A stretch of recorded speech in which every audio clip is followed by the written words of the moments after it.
So anyway, body is something that we can really measure. It's made of baryonic stuff. It's made of electrons. It is a thing that René Descartes calls res extensa.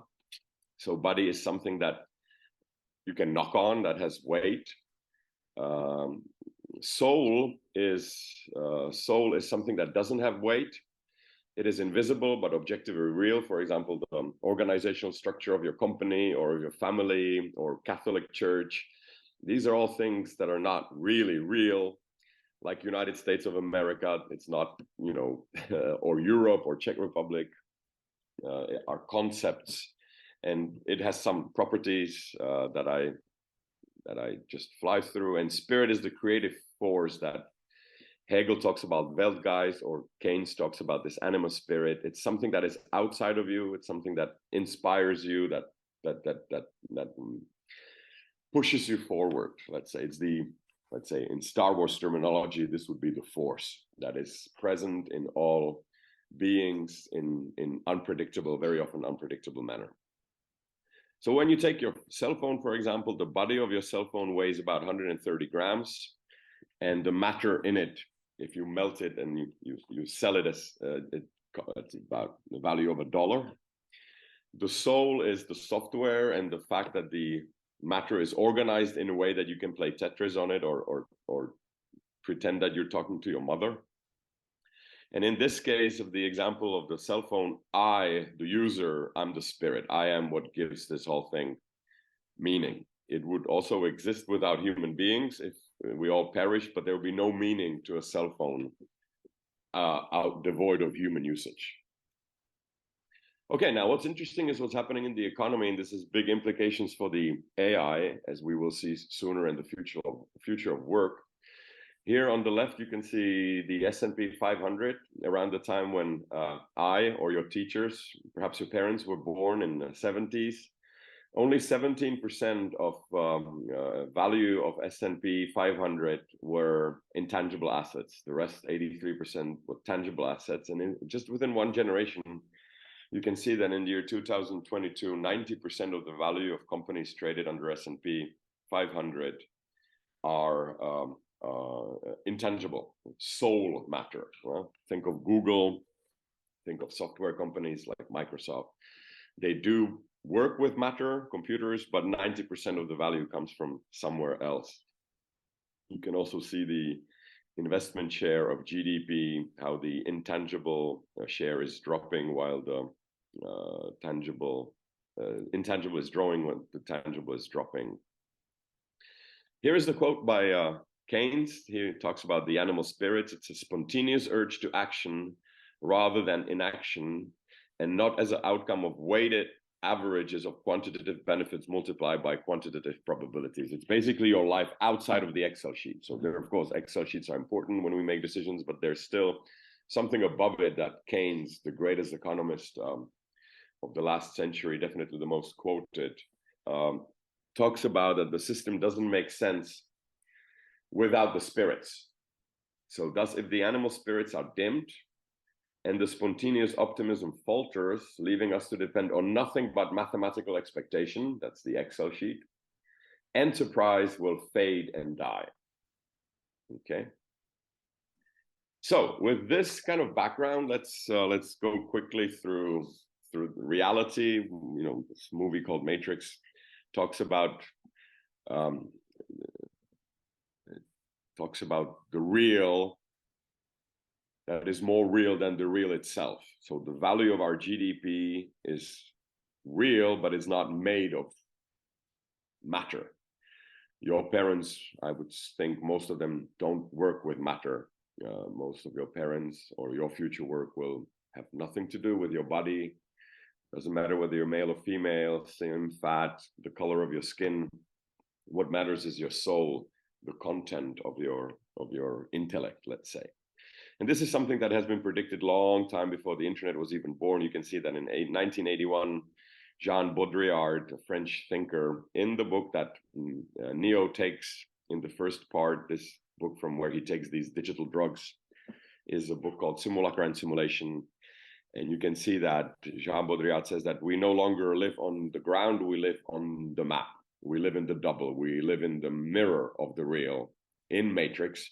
You can call it internet, you can call it null sphere, you can call it an abstract realm through which we are actually communicating right now. You don't really see me. You see my 2D image somewhere on the wall. I don't see you. We're not together. You don't hear me. You only hear a reproduction of my voice on a speaker. But the illusion is almost perfect. It is as if I was with you, and I suppose you feel as if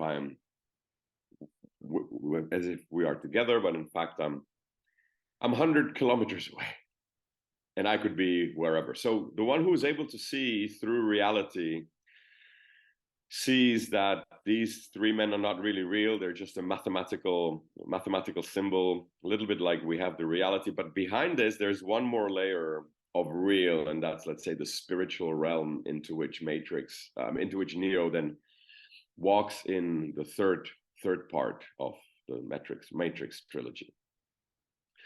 So let me just go through a very brief history of matter. In the beginning, this is from the Bible. The spirit was hovering above the deep. So in the beginning, there was only intention, only meaning, only purpose, and nothing else existed.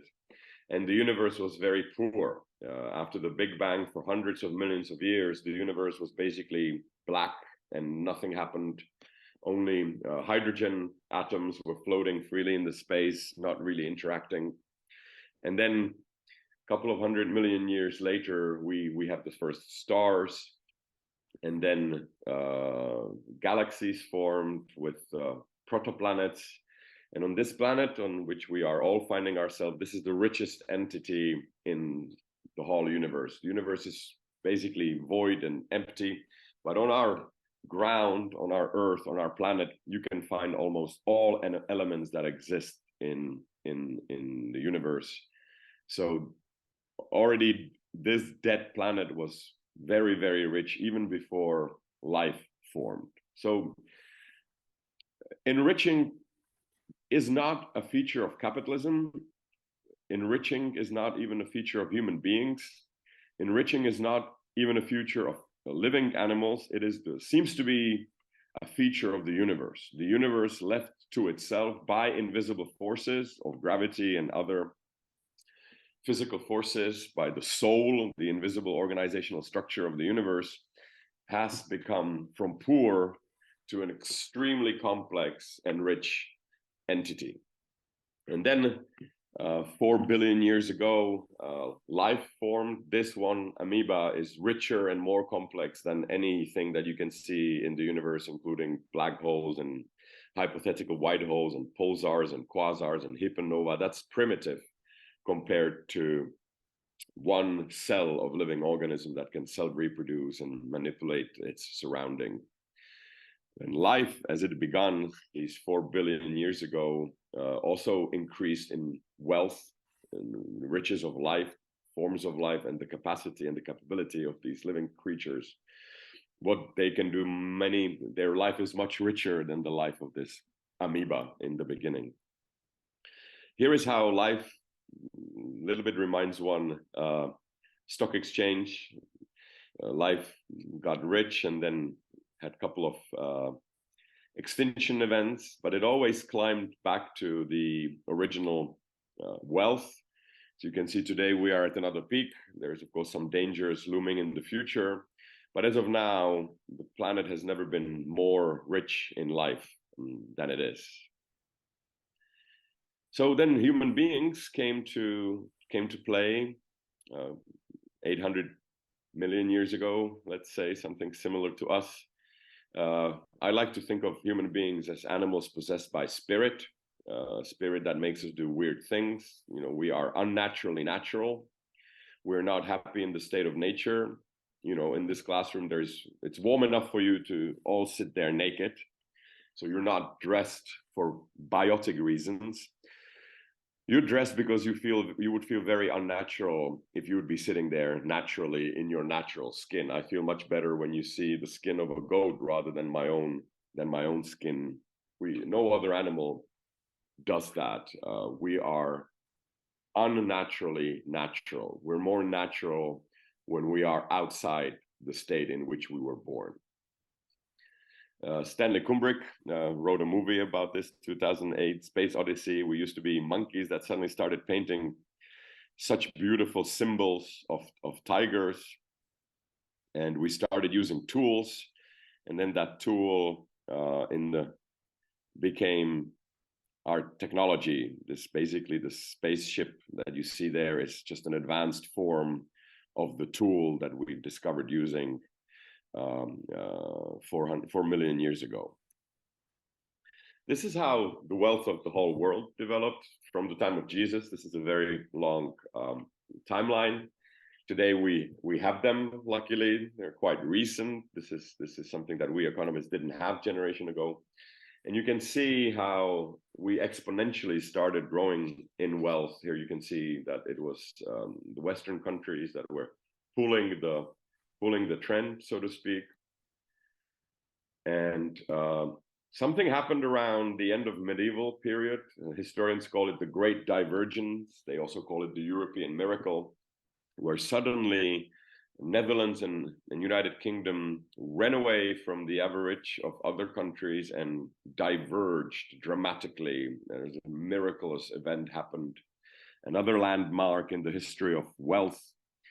Not just the birth of human beings who are able of abstract thoughts, but around 200 years ago, we seem to have unlocked a new superpower, which is called democracy and capitalism. And we employed free spirits of millions and perhaps billions of people that all do their own business. And at the end of the day, we are all richer.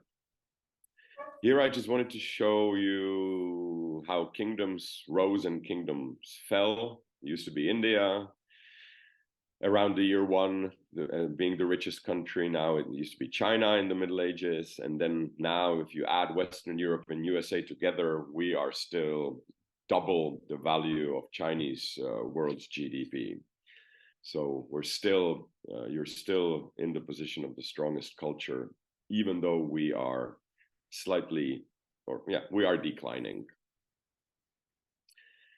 So here you can see even more detailed, remember the year 1820, and this is the year plus minus 50 years, so to speak, when this European miracle, or the Western miracle, started happening, not so long after Adam Smith wrote his Wealth of Nations in 1776, where he documented this rise of wealth. And today's poorest region, which is sub-Saharan Africa, is still richer than the world was 200 years ago.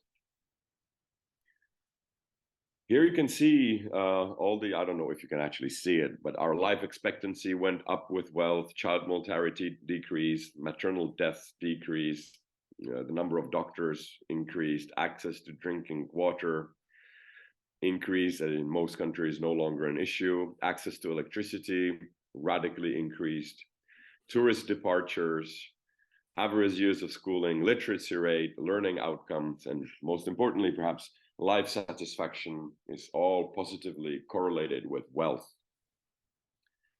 Not only did we grow in wealth, we also grew in physical body. Our bodies are now significantly taller and healthier and longer living than ever in the history. If you lived in Babylonia 6,000 years ago, it took you about 50 hours to produce 1 hour of artificial light. Today, it takes a fraction of the second to produce an hour of artificial light. So not in terms of money, but in terms of, let's say, work versus artificial light, we are now 43,000 times richer than we used to be 6,000 years ago. So that's a measure outside of GDP, outside of money. It's kind of a nice measure to compare. Here's what happened to our life expectancy. This is the life expectancy in Czech Republic. Just in 30 years, we went up by 12 years, which is, 7 years, which is unbelievable if you think of it. This is interesting. The number of people that are starving to death In the year 1820, we used to have 90% of this planet was dying of hunger. Today, it's about 10%, which is still unbearably high number, but still better than 90%. And if all goes well, this planet should end world poverty around the year 2030. These predictions were made before COVID. COVID shifted it back. As you can see, we lost, let's say, 3 years to COVID. So maybe it will not be the year 2030, but the year 2033, when, according to expectations, we should be able to end chronic hunger on this planet. Another miracle that happened is we gained in wealth while we increased in number. This is something that nobody predicted. This is something that especially Thomas Malthus and others couldn't envision. They believe that with the increasing number of inhabitants of the planet, there will be less and less food for each. Simply, a field can produce a certain amount of crop, and it can feed a certain amount of people, maybe 100 people, maybe 200, but not 300. And yet we somehow managed something that nobody was expecting. So the fact that there's many of us didn't lead to a decrease in poverty. The fact that there is many of us led to a decrease in poverty. So we learned how to not just share the cake, but how to make the cake grow significantly. So anyway, this is the number of human beings on this planet should cap at around 11 billion inhabitants and should then no longer grow. This is how poverty developed in the last 200 years. And this is an interesting, there's a lot of talk about inequality. This is how unequal the world is. So in Somalia, almost 13% of the children never live to see their 5th birthday, while in Iceland, where there is the lowest child mortality, it's virtually non-existent. 0.21% of children die in their early years. You live 1.6 times longer if you were born in Japan compared to 52 years in Sierra Leone. If you are living in the West, such as Germany, you are expected to receive 14 years of education, while in Burkina Faso, it's only 1.5 years. And one could continue with the inequalities. I don't know if you can see it from your back rows, but there's a under each of these color bars, there's a little sentence.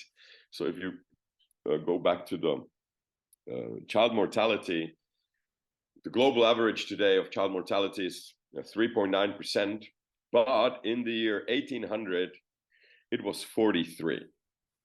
So 200 years back, almost every second child died in early infancy. It's hardly imaginable a greater pain and suffering when a small child dies. So for sure, we are deprived of those mournful experiences.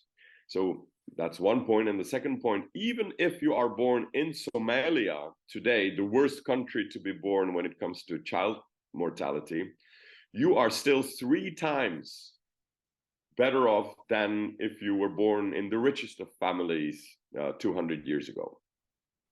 And the same goes for life expectancy. In the year 1800, the average life expectancy was 29 years. Today, it's 72, a global average, etc., etc., etc. So yes, there are great inequalities between nations and peoples, but there will be even greater inequalities compared to history. So even the poorest, most deprived part of the most unequal parts of the globe are still doing much, much better than the best parts 200 years ago. I think that's important to introduce in this quite significant and important debate about equality today. So now we are zooming in the region a little bit here. This table you could spend a semester on.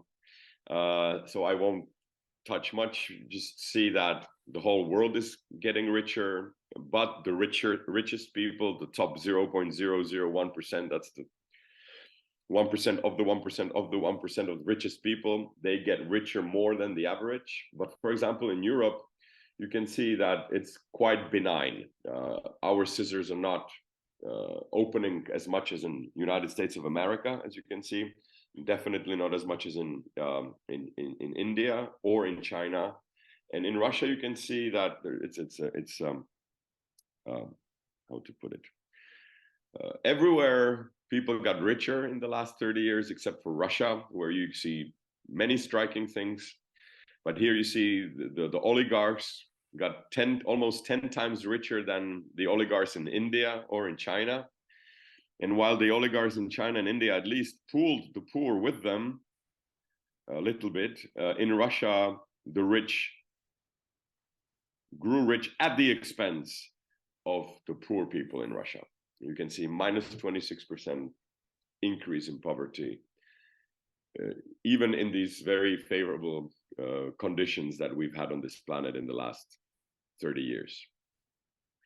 Okay, this is just child mortality. There is no need to go through that. Now, I wanted to introduce you a little bit to the European region so that we're now zooming in more and more to this country. You can see where we are standing. I just want to point out Ireland here. Ireland started off in a very similar starting position like Czechoslovakia or Czech Republic, Bohemia in 1990 when we had our Velvet Revolution, but they actually became the richest country in GDP per capita in Europe, outperforming the likes of not only United Kingdom, Germany, France, but also Switzerland. Ireland today in GDP per capita and purchasing power parity is significantly, not negligibly, but significantly richer than Switzerland, and they were not always so. In fact, Ireland was known to be a very deprived and poor country, again, in around 200 or even 100 years ago. Here's the pecking order of countries. The richest countries: Luxembourg, Singapore, Ireland. United States of America, you can see in the 8th place, second to Switzerland and Norway, and then is followed by Denmark, Netherlands, Sweden. And the next slide, you already find the average of European Union, and here very close to Italy, slightly above Israel and Slovenia, Czech Republic. Here also scoring slightly above Japan in GDP per capita in purchasing power parity. Okay, here's the rest of the countries. No need to go through that. Let's just have a look on some experiments that we did with the economy. So this is a photographic picture. Same country, same people, same strength of the people, same body, different soul. On South Korea, we have democracy and capitalism. In North Korea, we have communist totalitarianism. And this is a night picture. Of course, the point here is that there's a lot of activity, a lot of light in South Korea, where there's almost nothing in the North Korea. Another picture to document this outside of GDP or any number comparison. This is really a visual snapshot of Haiti versus Dominican Republic. These are the countries that tried communism once in their history. And these are the poor countries that are still stuck with it. Not very impressive countries, by the way. China is poorer than Mexico on average, even though there's a lot of talk about China. It's not a rich place. They are getting richer, but not rich. Cuba is on 115th poorest country in the world, and Vietnam and Laos and North Korea, none of them are impressive in terms of wealth. Okay, let me just go to what we ate in the last 200 years to produce all this wealth. We ate. Our economy, think of it as a body, an animal that eats coal, oil, and natural gas. That's what we ate. And we produced this fantastic paradise around us based on that. So it's not that we've took the fossil fuels just into thin air. We've really decreased a lot of negative things that were prevalent on this planet. Of course, it has negative consequences, and those you are well aware of, but just wanted to give you the larger picture. This is how we started capping oil consumption in Western Europe. This is only Western Europe, but you can see that we've kind of plateaued there. And this is quite interesting. This is Sweden. You can see that their GDP is going up in the last 30 years, while their consumption of energy is going down, meaning that we are now eating less and producing more. We are producing software, we're producing soft soul values, which then make us rich, like education, like the internet, but it doesn't really weigh anything. And Sweden is a good example of that, just like Switzerland.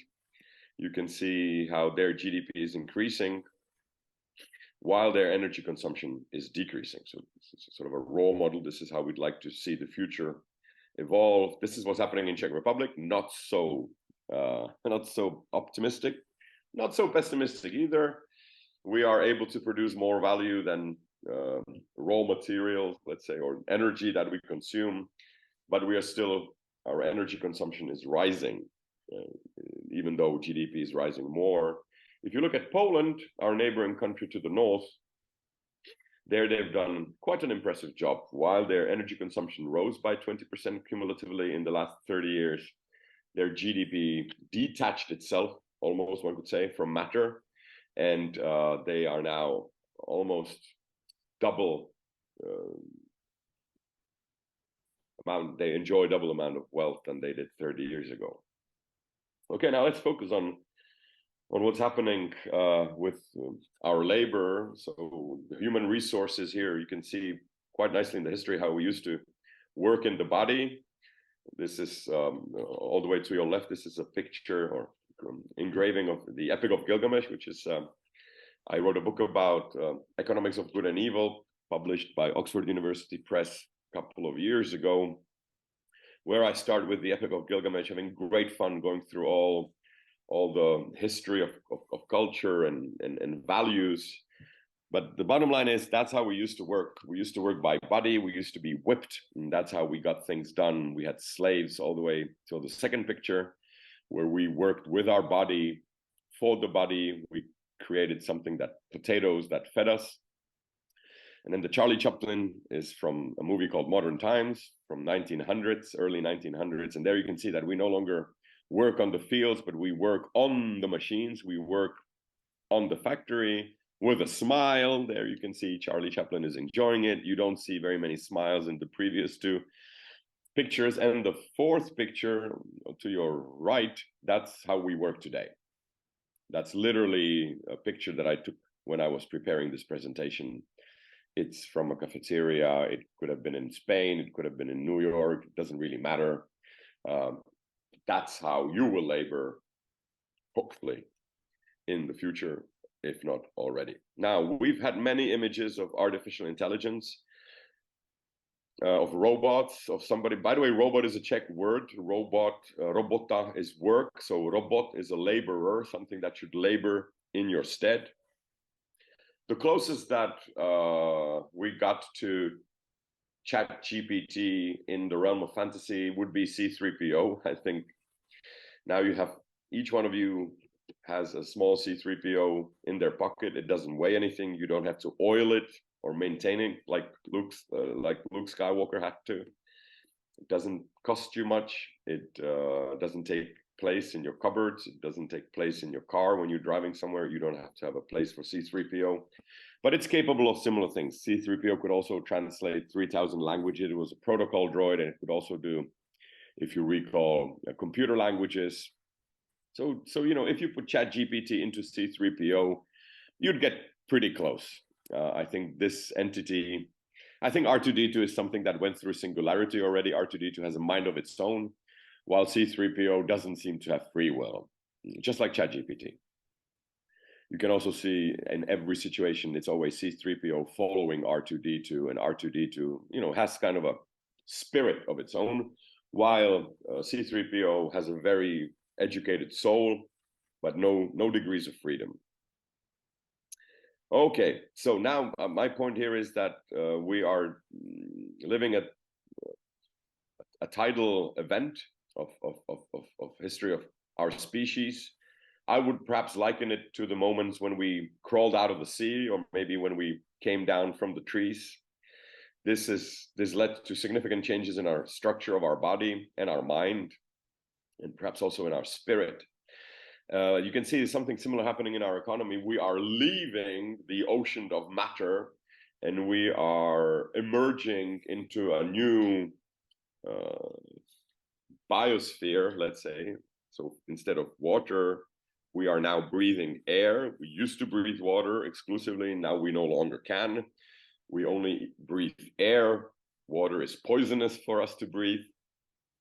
And something similar is happening in manufacturing. We are leaving slowly manufacturing, as a share of GDP fell just during my lifetime, fell dramatically from 35% to 18%, so to half. This is also interesting. This is how we used to labor in the field. So again, in 1800, 50% of population would work on the field, being mostly illiterate and etc., etc. Today, we get all our biological food needs at the expense of only 1% of energy. So we, for all the beers and all the hot dogs and lobsters and caviar and champagne and all the bread that you eat 3 times a day, that only takes 1 or 2% of our energy. 98% of our energy we can spend doing unnecessary things, such as cars or cell phones or chairs. So that's how tectonic the change has been in the last 200 years. We work less, we retire earlier. This is something that you know. We live longer and retire earlier. So we only work half of our life. So next time you're paying taxes and it's going to be a lot of money, just think of it this way. You're not working half of your life. So till 20, 25, you're receiving funds. Then you work for 40 years till you're, let's say, 70. And then you're retired for another 20 years. So you have to, your productive life where you're actually earning money is just about half of your life. And we work less annually. We used to work 3,000 hours a year. Now we are working half of it. So even during that minimal time that we work, even during that time, we don't work as hard as we used to. Never mind the fact that the economy, the way we work is not really labor. We don't, strain our muscles. We basically sit in an office and we talk. That's how you're going to be making your money, just by talking. You're not going to be producing anything real, most likely. Schooling. This is interesting. Your best predictor for your future income is your education. So that's the best fund where to invest your money is your education. Again, same graph, decline of matter. This is interesting. This is Claudia Golden. She received the most recent Nobel Prize in Economics in 2023. Here you can see how the economy changed to a soul entity where it doesn't really matter what body you find yourself in, male or female. 200 years ago, it really mattered whether you're strong or weak, whether you are big or tall, male or female, child or adult, old or young. Now it doesn't really matter. 98% of the occupation in modern economy can be done without any hindrance. Male, female, you can be fat or skinny, you can have a lot of muscle or no muscle at all. It doesn't matter in modern economy. We don't need muscle. We're actually the only species that use muscles as a decoration. So six-pack is completely useless in human structure. It's a nice thing to have, but it's not a muscle that is built to actually do most of the heavy work. So you could survive your life perfectly without a single muscle, which is, for example, the example of Stephen Hawking. He could only use one muscle, and yet how productive and rich his life was, despite the fact that he would probably not survive very long in 200 years back, maybe even 100 years back. he would be deemed an invaluable member of the society because he couldn't labor. But now we have learned to protect the weakest from a bodily perspective. Stephen Hawking was a very weak person. He needed constant care and assistance. But the value that he brought us just because of his brilliant mind is perhaps innumerable. So here we're moving into a de-bodyized economy where bodies no longer matter. So I still want to leave some room for debate. So my hypothesis is that you can look at it on the individual level. How much time do you spend with body? How much time do you invest in your soul? How much time do you spend in sort of a silent spiritual realm where you are outside of language, let's say? The spirit is the most important part. One little kiss of inspiration, one good idea employs you and perhaps hundreds of other people for decades. Just one inspiration, just one novelty, just one good idea, just one dream that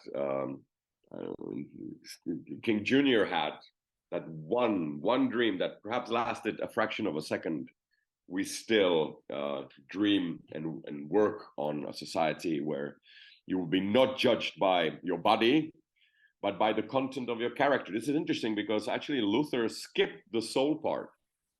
He could have said, I dream one day my poor little children will not be judged by the color of their skin, but by the content of their mind, how educated perhaps they are. That would be a soul realm.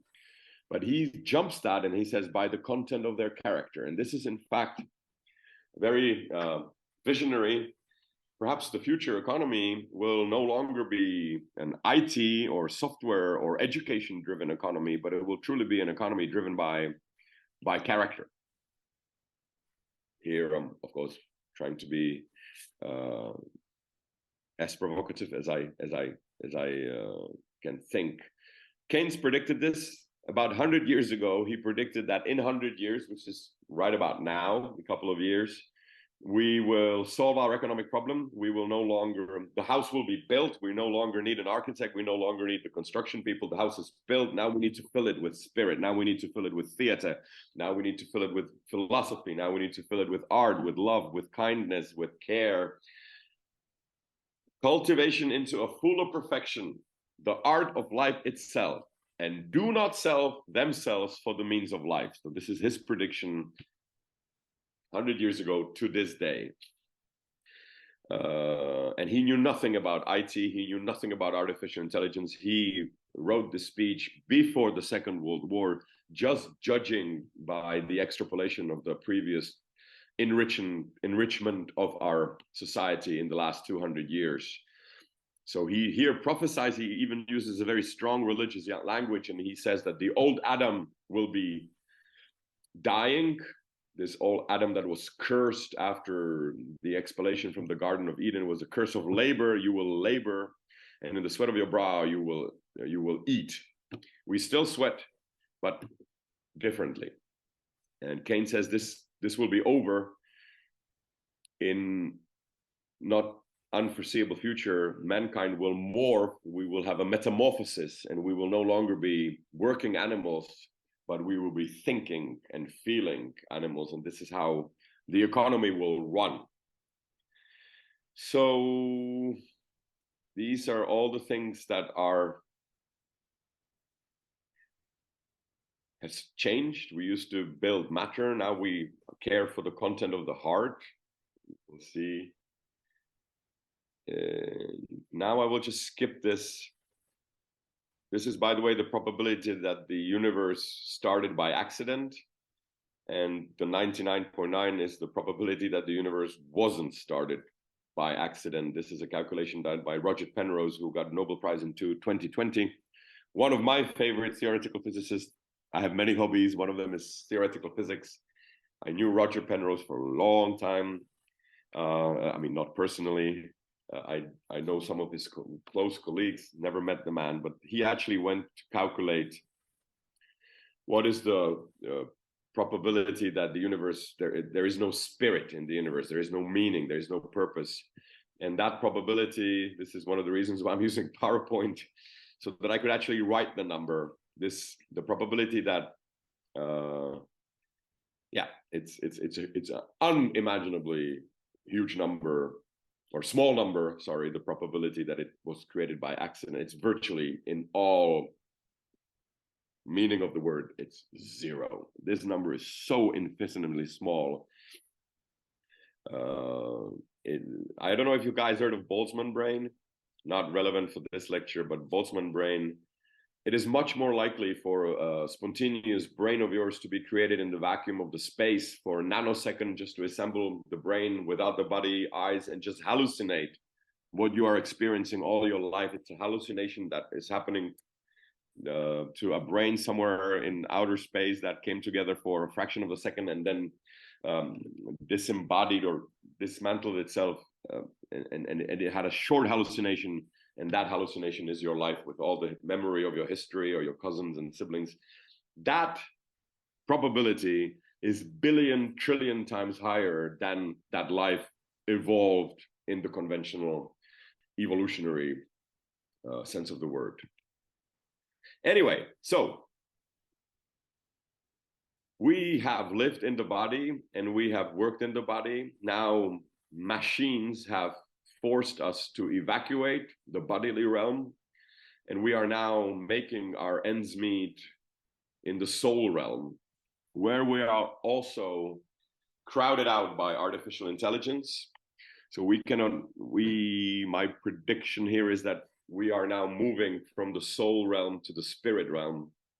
As hard as it is to imagine, it could be sort of an economy that, ask yourself a question: what part of you cannot be simulated by AI, and that part of you cultivate?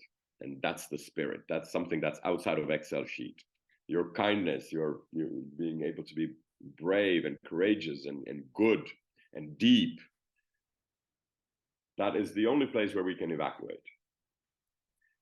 I got a couple of more pictures here. This is how we used to work, or this is how still some of us work, small percentage, but still working with the body, employing the body. Here we are now employing the soul. This is how you work. You basically come to your office, you smile at each other, and you talk with clean teeth, and that's what you do. You employ your mind. It's important to have a good degree from Yale, Harvard, to be well educated. And the new age that is dooming upon us, I couldn't find a better picture. You probably guessed that I'm a big fan of Star Wars. It was just the original trilogy. And here I'm very traditional. I call it employment of the spirit, sort of a meditative economy. You can also see this in work structures in the companies. The soul is the management, and the spirit is the CEO or the board that makes decisions and kind of should be able to sense that, okay, next year we will make pink shoelaces. So this used to be important back in the days. Now it's only a design. This is what's important today. You sit in your home, you have very comfortable, and critical thinking, communication, finance, project management. Not this. And in the future, we perhaps will be learning to cultivate spiritual, or be not only cultivate, but to be able to make the economy run on these things. And you can read through any annual report, and these words we used to hear from preachers 50 years ago: build trust and confidence, transparent, responsible, enhance reputation, upgrade the value proposition, things like this that normal, hard companies that are only interested in production and analysis wouldn't speak about. Now you see this quite often. Actually, here, this is the annual report of AXA. Here are some suggestions where we could go in the future. And that, my dear friends, is pretty much everything that the town allows. One more thing. When I was young, when I was your age, you had to pay an ethics sort of cost. If you wanted to invest in ESG or let's say ethical companies, you were usually 6 to 3%. You had to earn less than average fund. In recent years, this has changed, and there's even an ethics premium. So when you invest money in ethical companies or ethical funds, and this is not financial advice, this may change in the future, but in the last couple of years, we've seen something that I would not predict myself. The nature of business has changed so that the ethical companies are more profitable than companies who have no ethical regard. Something for us to chew on. And here you can see it as well, ethical differentiator, they call it. This you can see. Anyway, so you can see how goodness is tripling down from churches, if you will, to the CEOs and boards of companies. Evil is unsustainable, only goodness is sustainable. Here I have some discussion about the nature of good and evil. They're not made of same stuff. Good and evil are not the opposites of the same spectrum. Evil is a subset of good, just like the devil is just one of God's creations. Devil is not on par ontologically, not the same being like God, if you take the traditional Christian. I wanted to talk to you about the future, Kardashev scale, but I'll just skip that now. And I will come back to the quote of Kafka. Unfortunately, I only have it here in Czech, so I sorry for that. I go back to the original, with which I conclude, and am available for your questions as quickly as I go back to this. Oh, now it doesn't listen to me anymore for some strange reason.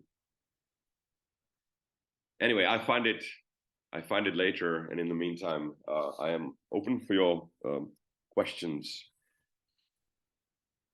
Tomáš, thank you very much. Here is the audience now, and I'm giving just the chance to ask a question. So, is there any question? The mic. Yep. I had a question about one of the graphs that you had up there. So it said that we could eradicate hunger world hunger by 2033. Do you believe that that's true? Yeah, a chronic hunger, yes. Can you explain a little more about that? Okay, so I go to that slide. Let me just see. Okay. So these are not my predictions. These are predictions of all sorts of independent institutions.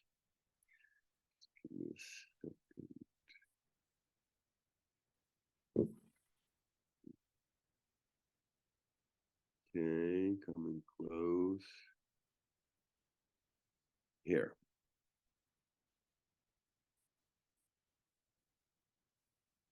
Okay, so I share screen again.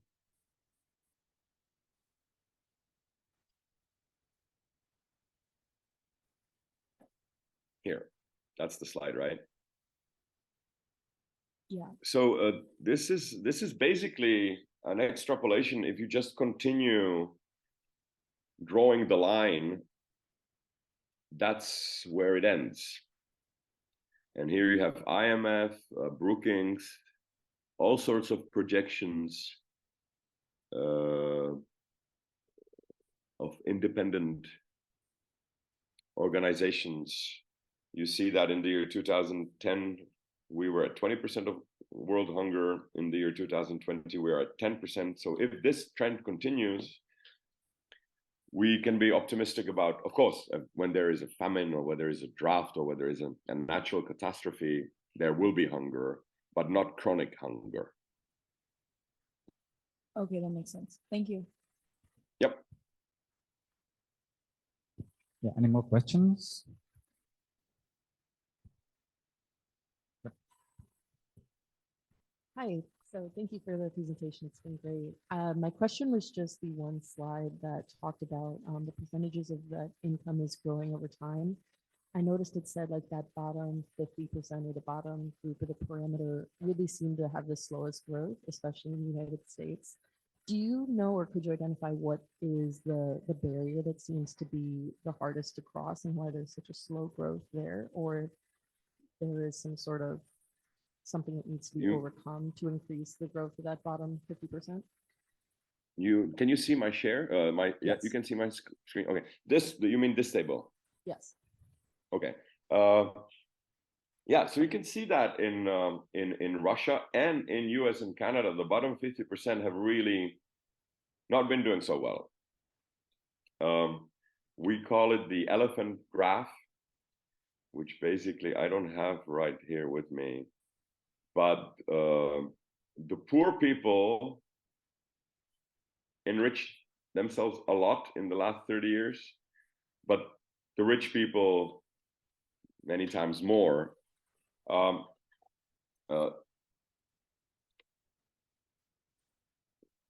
Why is it so in the United States of America? Well, you can, again, I'm happy you picked up on this table because this is such a, I want to frame it and put it above my bed. Okay, so for example, compare Europe to Canada, to North America. You can see that you grew faster there. You grew by 63%, while we only grew by 40%. But you can see that the poor in Europe are better off than, well, America has a little bit higher starting position. This is only how their wealth changed in 30 years. So you had a better base to start off with. But still, Europe is fairer. You can see that the rich in Europe are not dramatically richer, while in the United States, the structure of the economy is set so as to make growth more potent. Here it's less potent, but more shared. So your scissors are going up like this, while the lower blade almost doesn't move. Whereas in Europe, we are not opening the scissors so dramatically, but also not growing. The scissors, the whole of the scissors is not moving up so quickly as in states. So would you say that that's based more on like a generational kind of patterns and more on legislation and fairness?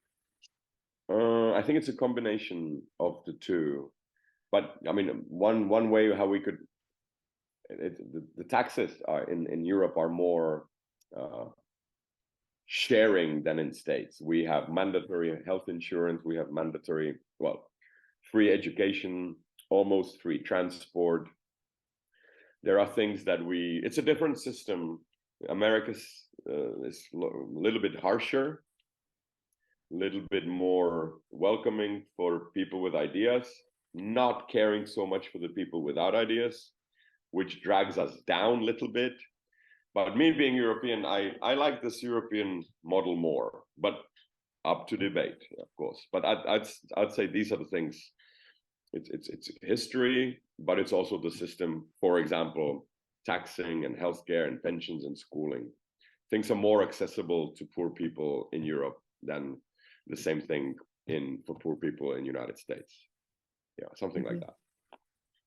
You're welcome. So Tomáš, if you allow one more question, and then we will release you already. Any more question? One more question? Yeah. Hi, I just had a question about, you talked a little bit about moving from the soul into the spirit, right? And how moving away from technical skill into more critical thinking or philosophy style of understanding rather than being able to do. Now, when we talk about artificial intelligence, do you think that that generally would help the population of humanity in terms of actually learning more, or just make it easier to, say, get around difficult problems? I don't know. Part of me is really excited, and I'm a great tech geek and I love it. We are living in situations which we saw in movies, like this chat GPT. When I was small, I always wanted to have a 3PO at my disposal. And now I have one. So do you. Most of us didn't even say thank you. Most of us didn't even notice. It's just like, okay. Well, on the other hand, there is a great danger of, to answer you a little bit deeper, it is not written anywhere in the skies, nor in the Bibles, nor in the other holy books, nor any philosopher. Nothing in history tells us that the biological form of intelligence that we are now occupying is the final one. On the contrary, we might be in between. We are something between a stone and a spirit, if you wish. Yeah, we are technically stone that came alive and is now talking about some words. So in one way, we will give maybe in 200-300 years, maybe in 1,000 years, biological entities like us will no longer exist. We will live in beams of light across the universe in form of software, maybe. So yeah, artificial intelligence, great help, and it will push us human beings into mythical. Think of it this way: maybe 600 years from now, 2 AI entities will be talking about this mythology of these beings that created them, and they no longer exist, but they still have our. Think about, okay, when you have a cell phone, there are like these holy icons, like an icon for your alarm. It looks like an alarm clock. Maybe some of you haven't even seen an alarm clock. My child, who's very young, has never seen an alarm clock, but he only knows it by an icon. So the only thing that was left from the alarm clock is the icon. So just like this gospel song says, how is it? Glory, glory, hallelujah. John Brown is dead, but his spirit marches on. That's exactly what happened to the alarm clock. The alarm clock is dead in the body. Nobody uses alarm clocks, maybe for decoration at your grandmother's place, but nobody really uses them because you all have debodyized alarm clocks that don't weigh anything. They're better than the previous ones. They're cheaper, that's for sure. And they don't weigh anything. You can have 20,000 alarm clocks. It will not become heavier. It's also something that Alice in Wonderland had. She had this bag where she could put an infinite amount of stuff and it didn't get more voluminous or heavier. That's your little bag there. It doesn't matter whether you have 20 movies or 20,000 movies there. It still weighs the same. So maybe we as human beings will eventually go the way of alarm. We will die in our bodies, but we will live in different forms. Thank you. Thank you also. Tomáš, so guys, don't forget about beer here, okay? If you're more than 21, get someone to teach you how to drink it. There's a special method to it. Don't sip it like wine, yeah? Drink it like you mean it. Don't have to drink much, but quickly. Yeah, thank you very much. Maybe that's the most important thing that I'm teaching you today. All right, thank you very much. And best regards from beautiful Prague. Tomáš, thank you very much. And if possibly, sometimes when Marquette guys will come again, we would love to see you not only in your spirit and mind, but also in your body. So you are. It will be my pleasure. It's become a tradition which I very much adhere to and enjoy. Let's stay in touch. Thank you very much. Please bring best regards to America. Bill Clinton is visiting us as we speak. So he's like, I live right next to the American embassy. So we are now full of American spirit here. Thank you very much. Have a good day. Bye-bye. Stay tuned. Bye-bye.